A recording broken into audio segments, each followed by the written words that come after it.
Most people think they understand why gas stations disappeared from small-town America. They think it was the big chains, they think it was consolidation, they think it was inevitable, like progress itself. But the real story, the story that the numbers tell, is something almost nobody talks about. It's not about why they went away, it's about why they lasted as long as they did, operating on margins so thin that a single broken pump could cost you a week's profit. And it's about a hidden business model that most owners didn't even realize they were running.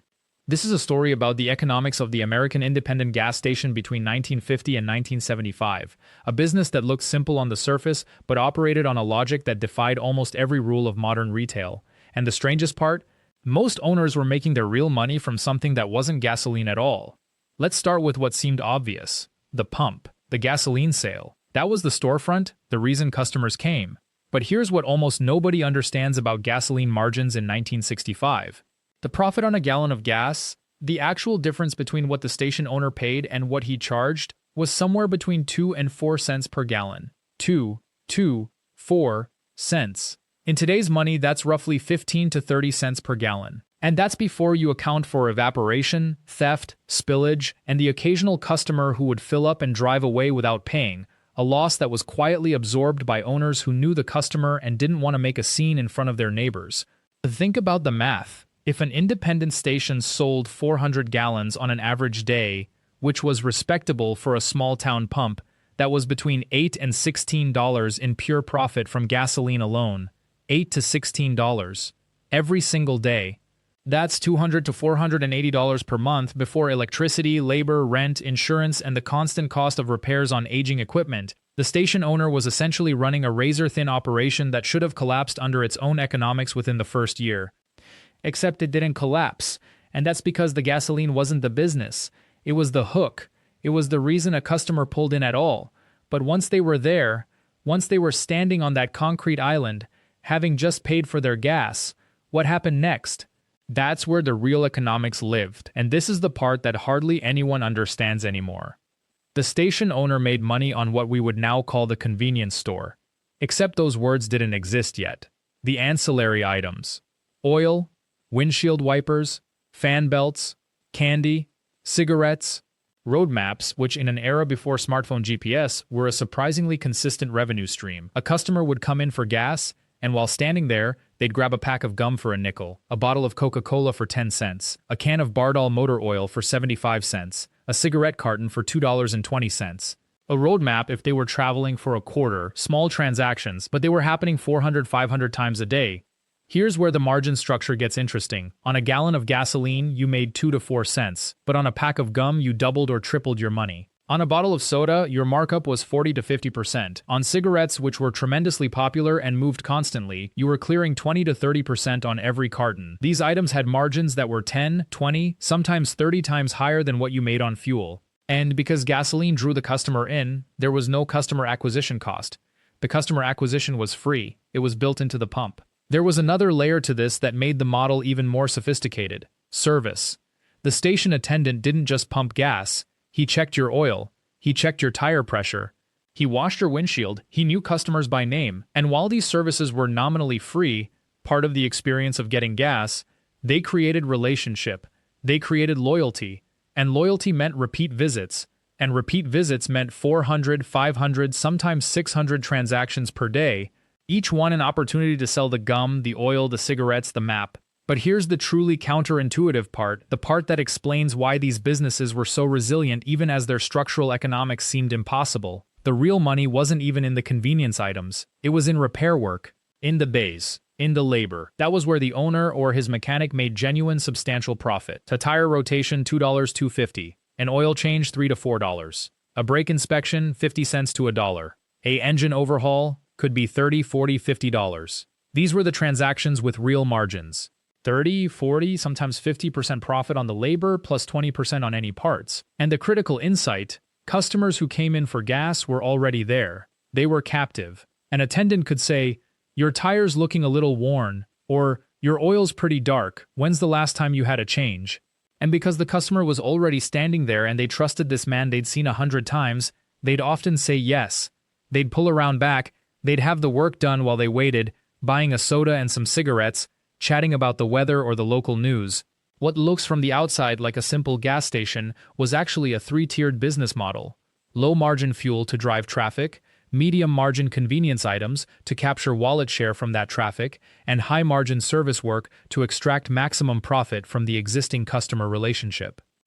The typical independent station owner in 1965 would break down his revenue something like this. Gasoline might represent 45 to 55% of total revenue by volume, but because of the thin margins, it represented maybe 15 to 25% of actual profit.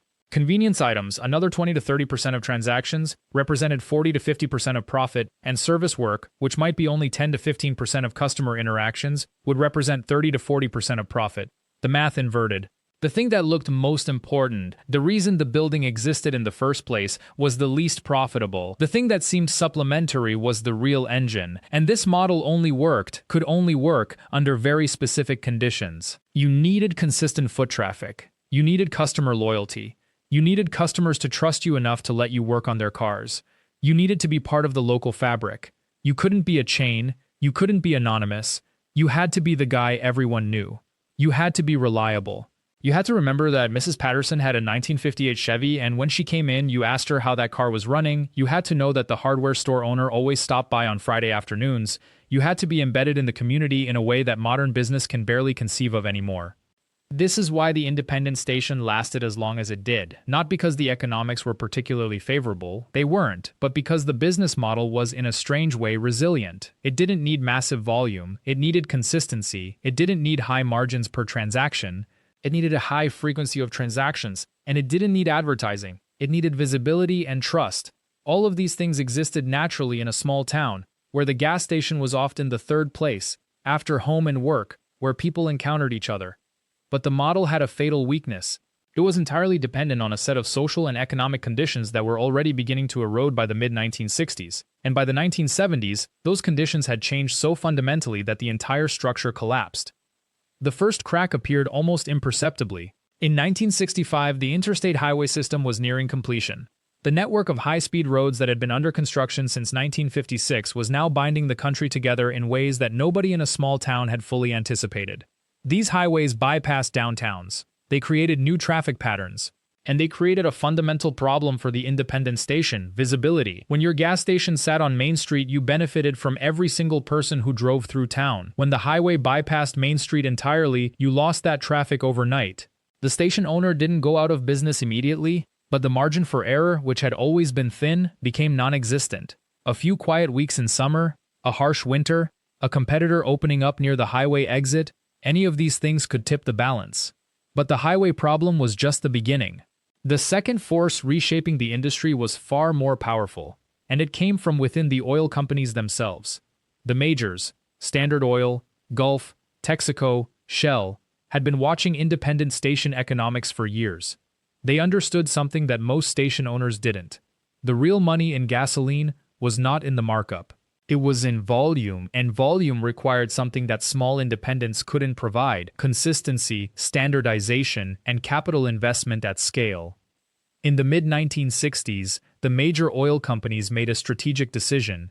They would convert their dealer network into a vertically integrated franchise system. The company would own the land, own the station, and own the pumps. The dealer, who had previously been an independent businessman, would become an employee or a heavily controlled franchisee. This was not a hostile takeover, it was far more insidious than that.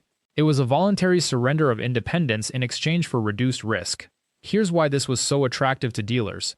The franchisor would handle inventory management, the franchisor would handle marketing, the franchisor would handle site selection and lease negotiation. The dealer would simply show up, operate the station, and take home a fixed percentage of the revenues.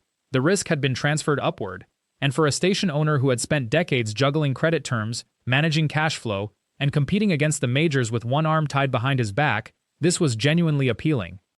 But the franchisors had not transferred risk out of altruism, they had transferred it because they could absorb it. They had capital reserves, they had access to credit, they had diversified operations, and most importantly, they had a vision of what the gas station needed to become: a standardized, high-volume retail machine that looked the same whether you were in Iowa or Florida or California. The consequences for the independent owner became apparent almost immediately.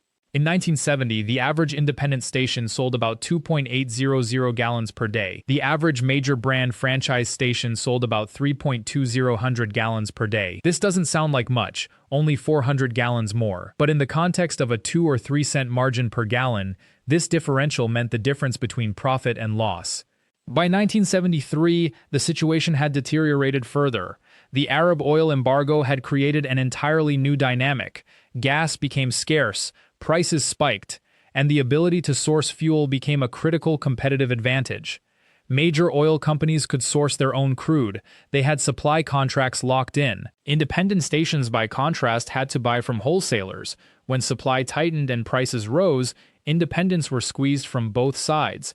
Their wholesale cost per gallon went up, while their ability to attract customers, who were now driving less and planning their fuel purchases more carefully, went down. Mrs. Dorothy Hayes, who had run the independent station in Riverside, Pennsylvania since 1958, made a decision in the fall of 1973. She called the local Sunoco distributor and asked about becoming a franchisee. She was 61 years old. She had made a modest living from the station for 15 years. She had employed 3 full-time attendants. She had been part of the community, and she recognized, with the clarity that only someone living through the moment can possess, that her business model was no longer viable. The transition took about 4 months. Sunoco provided the capital for new pumps, digital ones with LED displays instead of mechanical dials. They provided new paint and new signage. They handled the supply chain. What they took in return was 40% of Dorothy's net margin. She went from keeping 2.5 cents per gallon to keeping 1.5 cents. But she also went from worrying about inventory, credit terms, and competition to simply showing up and running the operation. By 1975, more than 60% of gas stations in America were operating under a franchisor contract. By 1980, that number had reached 75%. The independent station had not disappeared entirely, but it had become marginalized. It existed now in the gaps between major brands, in small towns that weren't profitable enough for the majors to enter, and on rural highways where there wasn't enough traffic to support a franchised operation. This creates an interesting paradox in the economic history of the gas station. The independents were driven out, not primarily because they were incompetent or lazy. They were driven out because they could not compete with the capital intensity and standardization that large organizations could bring to bear. The business required more capital, it required more coordination, it required systems and scale. And once you need those things, you're no longer running an independent business, you're running a franchise within a much larger system. What's particularly striking about this transition is that it happened not because the majors had some sinister plan to eliminate competition. It happened because the economics of the business were moving in a direction that only large capitalized enterprises could afford to follow. The margins were compressing. The customer expectations were rising. The inventory management was becoming more complex. The regulatory environment was starting to impose environmental and safety requirements that required serious capital investment. An independent station owner in 1980 had to contend with new EPA regulations about underground storage tanks. He had to maintain liability insurance that was far more expensive than it had been in 1960. He had to invest in new pumps that met federal standards. He had to hire employees who had more wage expectations than they did in the 1960s. And he had to do all of this while selling a commodity, gasoline, where margins were thinner than they had ever been. The independent operators who survived into the 1980s and 1990s did so by adapting their business model in fundamental ways. They began adding convenience stores. They began selling diesel for trucks. They added car washes. They began accepting credit cards, a major change, since many independents had historically been cash-only operations. They became, in essence, small convenience retailers who happened to sell gasoline, rather than gasoline retailers who happened to have a small store. But this adaptation created its own set of problems. The margins on convenience items were better than the margins on gasoline, but they were still modest, typically 15 to 25% on snacks and drinks. And the logistics became far more complicated. Now the independent operator had to manage not just fuel inventory, but food inventory. He had to source products, he had to manage expiration dates. He had to figure out what products would actually sell in his specific location. He had to hire and train employees to work the register and stock shelves. This is the moment where the economics begin to tell a story that you won't find in most histories of the gas station. The business didn't fail because gasoline became less important to American life. It failed because the structure of the market changed in ways that made small-scale operation economically unviable. And when the independent operators adapted by diversifying, they weren't actually returning to viability. They were just delaying the inevitable by becoming something else entirely. The franchising system that replaced the independents was more efficient by almost every measure. A Sunoco franchisee or a Shell franchisee could source fuel more cheaply because the company had volume leverage with crude suppliers. The franchise system could standardize operations, which meant training was more consistent and customer experience was more predictable. The company could negotiate better insurance rates and better terms from equipment suppliers. But there was a human cost to this efficiency that economists rarely quantify. In 1960, a typical small town of 3.00 people would have had 3 or 4 gas stations. These were independently owned businesses. The owner was typically a person who had lived in the community for years. His profit was his personal income. His reputation was his competitive advantage. He knew his customers by name. When your car wouldn't start on a cold morning, you called Bob at Bob's Sitco, and Bob would come over and help you out, sometimes as a customer, sometimes as a friend. By 1985, that same town might have had 1 franchise station and 1 or 2 remaining independents that were struggling. The franchise station was operated by a manager who had been hired by the company. He didn't own the station, he had no equity in the business. His income was a salary plus possibly a small bonus based on volume targets. He rotated to a different location every few years. He had no particular loyalty to the community, and the community had no particular claim on him. This is not to say that the franchise system was evil or that the independent system was pure. It's to say that the transformation reflected a larger shift in how American capitalism was organizing itself. The move was always toward larger units, greater standardization, professional management, and reduced individual ownership. The gas station didn't invent this pattern, it just happened to be a very clear example of it. And this shift had profound consequences for the economics of the station itself. When you owned your own station, you were willing to work 70-hour weeks. You were willing to absorb a bad month because you owned the asset and believed in its future value. You were willing to take risks on local customers because you knew them and they knew you. The margins could be thin, but they were yours. A corporate manager, by contrast, had no such motivation. His job security depended on hitting quarterly targets. His bonus depended on volume. His next promotion depended on proving himself at 3 or 4 stations in succession. He had no reason to work unpaid hours, no reason to absorb losses, no reason to build relationships with local customers. The economics that made sense for an owner made no sense for an employee. This is where the story of gas station economics intersects with the larger story of labor in America. The independent station owner was essentially a working-class proprietor, someone who had saved money, taken out a loan, and bet his life savings on the idea that he could run a profitable business. He was not wealthy. His margins were not luxurious, but he was independent. He controlled his hours, his decisions, and his future.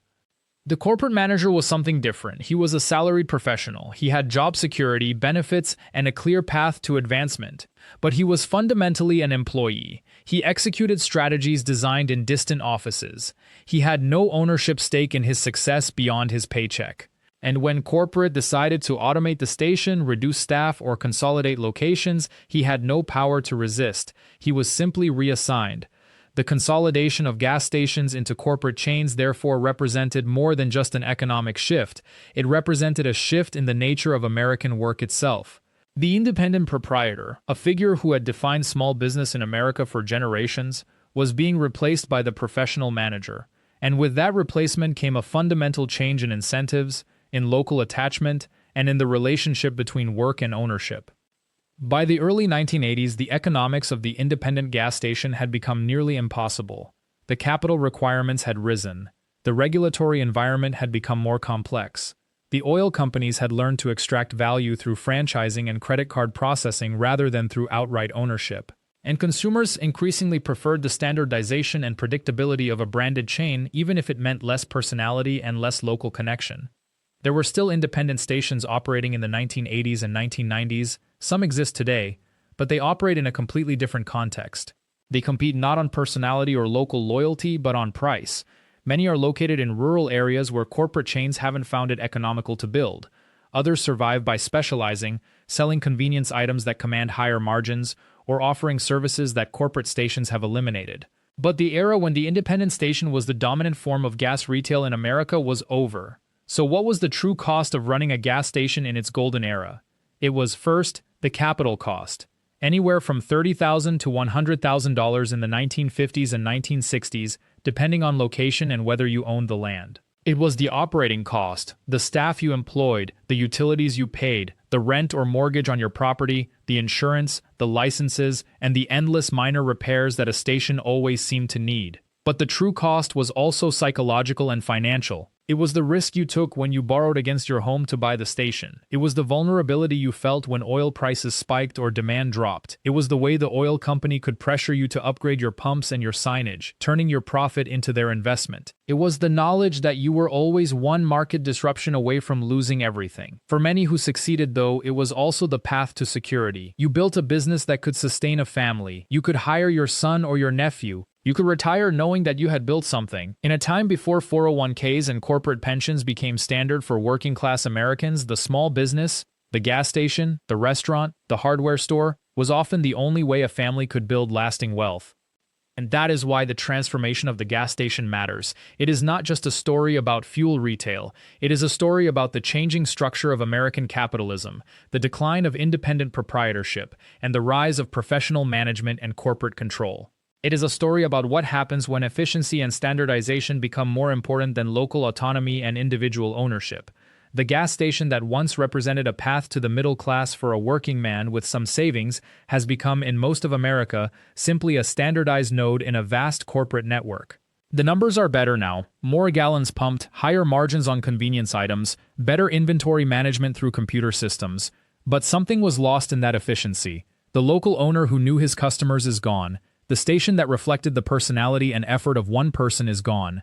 And the belief that an ordinary person could build something lasting through hard work and modest capital is largely gone too. That is the ledger of the American gas station. Not just the revenue and expenses, but the larger accounting of what changed, what was gained, and what was irretrievably lost. Thank you for watching. If you found this look at the hidden economics of forgotten American institutions valuable, please subscribe to the channel. Hit the like button if this story resonated with you, and turn on your notification bell so you never miss when we open the books on the next piece of lost American history.